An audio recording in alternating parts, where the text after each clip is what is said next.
Good morning everyone, welcome to Soumita কি দুনিয়াস new another blog. সকাল সকাল উঠে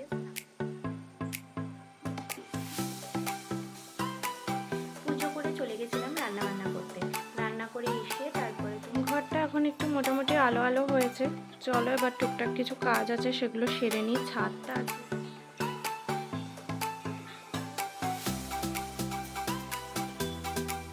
বন্ধুরা এই জাস্ট এখন কারেন্ট এলো আর গরমে যা বিপদ।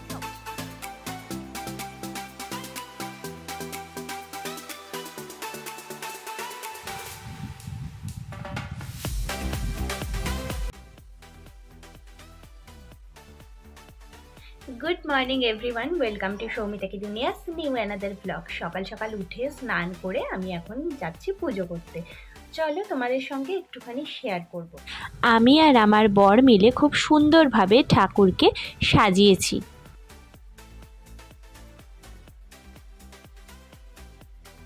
পুজো করে চলে গেছিলাম রান্না বান্না করতে। রান্না করে এসে তারপরে তো ওর টিফিনটা গুছিয়ে দিলাম, মানে আমার বরের। তারপরে বেরিয়ে গেল, কিন্তু ও বেরিয়ে যাওয়ার পরে আমি ওপরে এসে দেখি কারেন্ট অফ হয়ে গেছে। বিশ্বাস করো, এই গরমে কারেন্ট অফ হলে কার ভালো লাগে। ঘরের অবস্থা দেখো, পুরো অন্ধকার হয়ে রয়েছে। যাক, এখন একটু পর্দাটা সরিয়ে দিই, একটু আলো আসবে।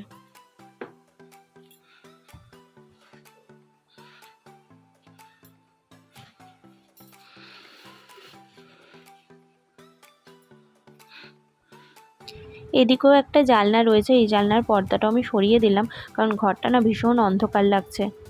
ঘরটা এখন একটু মোটামুটি আলো আলো হয়েছে। চলো এবার টুকটাক কিছু কাজ আছে সেগুলো সেরে নিই। ছাদটা আজকে একটুখানি পরিষ্কার করতে হবে, মানে ছাদটা ধুতে হবে। চলো। তোমাদের সঙ্গে তো শেয়ারই করা হয়নি যে আজকে আমি কী রান্না করেছি। আজকে না আমি একটুখানি ঘুগনি করেছিলাম সন্ধেবেলা খাবো বলে, আর তার সঙ্গে আমার হাজব্যান্ডের টিফিনে করেছিলাম হচ্ছে গরম গরম ভাত, আর এদিকে ছিল মাছের ঝোল, আর তার সঙ্গে আমি করেছিলাম মুসুর ডাল। এই ছিল আজকে টিফিনে। চলো এখন বাকি কাজগুলো করব। প্রথমে হচ্ছে গাছে জল দিয়ে দিতে হবে, কারণ যা রোদ পড়েছে এখন না দুবার করে গাছে জল না দিলে হয় না। আর রোজ তো বাড়ি থাকি না, যেদিন বাড়ি থাকি সেদিনকে দুবার করে গাছে জল দিয়ে দেওয়ার চেষ্টা করি আমি।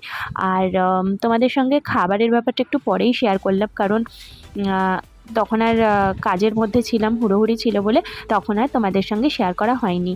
আর সকালবেলা অনেকটা সকালে যেহেতু চান করে পুজো করিনি, তাই এই সমস্ত যে এক্সট্রা কাজগুলো ছুটির দিনে করতে হয় সেগুলো একদমই করার সময় পাই না, তাই পরে করে নিয়ে আবার আমি স্নান করি। বন্ধুরা এই জাস্ট এখন কারেন্ট এলো আর গরমে যা বিভৎস অবস্থা ছিল কি বলবো, পুরো ঘেমে স্নান করে গেছি। তো চলো এখন আমি একটুখানি গা ধুয়ে নেবো আর তারপরে হচ্ছে লাঞ্চটা করে নেবো, কারণ ঝটপট লাঞ্চ করে নেবো। অনেক সকালবেলা খেয়েছি, তারপর অনেকক্ষণ খাওয়া হয়নি। তো চলো একটুখানি গাটা ধুয়ে নিই, যা ঘেমে গেছি, এই অবস্থায় আর পারা যাচ্ছে না। আজকে লাঞ্চে ছিল ভাত, মাছ, আর এদিকে আমি একটুখানি গন্ধরাজ লেবু নিয়ে নিয়েছিলাম যে মাছের সাথে ঝোল দিয়ে মেখে ভালো করে খাবো বলে। বন্ধুরা লাঞ্চ তো হয়ে গেছে আর এখন ভাবছি একটুখানি ঘুমিয়ে নেবো। স্কুল থাকলে তো দুপুরবেলা কোনোদিনও ঘুমাতে পারি না, আর এখন তো অনেকটা সকাল সকাল স্কুলে যেতে হচ্ছে যেহেতু পরীক্ষা চলছে। আর দুদিন পরীক্ষা আছে, কিন্তু আজকে যখন আমার ছুটি আর দুপুরবেলা বাড়িতে রয়েছি, তাই একটু ঘুমিয়েই নিই। চলো এখন ঘুমাই, তারপরে সন্ধেবেলা তোমাদের সঙ্গে দেখা হচ্ছে। বন্ধুরা বেশ কিছুক্ষণ ঘুমিয়ে নিয়েছি, তারপর এখন উঠে পড়েছি আরও কিছু সাংসারিক কাজ, যেটা আমার ছুটির দিনে বেশি করতে হয়। এগুলো তো টুকটাক রোজই করতে হয়, কিন্তু ছুটির দিনে একটু বেশি জামা কাপড় কাচতে হয়। আর এগুলো শুকিয়ে গেছে, আর এখন এগুলো ভাঁজ করে নেব। চলো ভাঁজ করে। ছুটির দিনটা কি করে চলে যায় সত্যি, মানে ভাবাই জানি। দেখো সন্ধে হয়ে গেল আর এখন বাজে হচ্ছে 7টা বাজতে যায়। কি করে যে দিনটা চলে যায় বুঝতেই পারি না কাজ করতে করতে। যাই হোক, তাও একটুখানি রেস্ট করে নিয়েছিলাম মাঝখানে, এইটুকুই যা। তোমাদের ছুটির দিনগুলো কেমন করে কাটে আমাকে যদি একটুখানি বলো, তাহলে আমার ভালো হয়, মানে ভালো লাগবে আর কি। সত্যি কথা বলতে তোমাদের সঙ্গে এইভাবেই তো আমার দেখা হয়, এইভাবেই কথা হয়। বেশ কিছু জামা কাপড় না আগেই শুকিয়ে গেছিল, কারণ এত চড়া রোদ উঠেছিল আজকে যে বেশি সময় লাগেনি শুকাতে। তাই মানে আগের জিনিসগুলো ভাঁজ করে আমি তুলে দিয়েছি, মানে এখানে রাখি, আলমারিতে তোলা হয়ে গেছে। আর আমার দুটো আলমারি, একটা রেগুলার ওয়্যারের জন্য একটা আলমারি রয়েছে যেখানে সব রেগুলার ওয়্যারের জামা কাপড় থাকে, আর আরেকটা রয়েছে ভালো জামা কাপড় রাখার জন্য। চলো মোটামুটি বেশি কিছু ছিল না, 3-4টে নাইটি ছিল আর আমার বরের জামা কাপড় ছিল, কারণ এত গরম আর তার উপর আজকে যেহেতু লোডশেডিং হয়ে গেছে বাড়ি বাড়ি নাইটি ছাড়তে হচ্ছে এরকম অবস্থা। তো 3-4টে নাইটি আর আমার বরের কিছু জামা কাপড় ছিল যেগুলো অলরেডি ভাঁজ করা হয়ে গেছে, আর আগের যেগুলো ছিল সেগুলো তো তুলে দিয়েছি ভাঁজ করে। চলো এখন একটুখানি অন্য কাজ আছে এডিটিংয়ের, সেগুলো করি।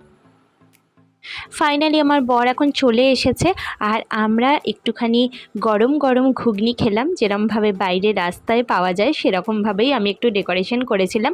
চলো এখন ঘুগনিটা খেয়ে নিই। আর সকালে তো তোমাদেরকে বলেইছিলাম যে আমি একটুখানি ঘুগনি রান্না করেছি। এখন ডিনারের টাইম হয়ে গেছে। ডিনারে ছিল রুটি আর আলুর দম, ছোট ছোট আলু দিয়ে আলুর দম করেছিলাম। চলো ভিডিওটা আমি এখানেই শেষ করছি, কালকে আবার দেখা হচ্ছে। ভালো থেকো, সুস্থ থেকো।